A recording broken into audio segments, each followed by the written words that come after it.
So actually, I don't really think that it's a teacher's, educational background or where he or she came from that leads to a successful teacher.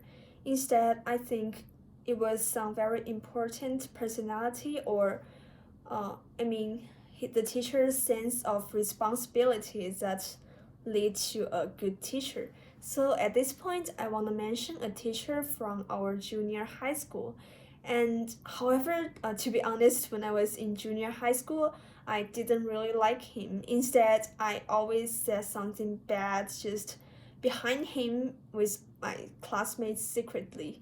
However, nowadays, when I just look back to all the experience in the classes I took, I just found that he was such a good and excellent teacher.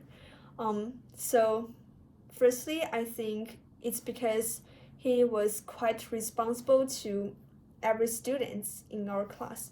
Although, as I mentioned in the last video, there were more than 60 students in our class. He never gave up any student. Uh, Although some students didn't perform very well, I mean, or they didn't get a very high score, but he just always offering them some suggestions and tutor them. So that's quite valuable, I think.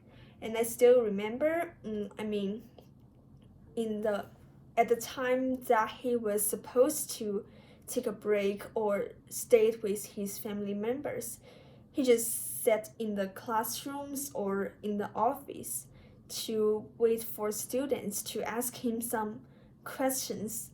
Also, actually, no students came to ask him any questions, but he was just always staying there. And my classmates and I always feel like he seems to never leave. And so I think that's quite valuable.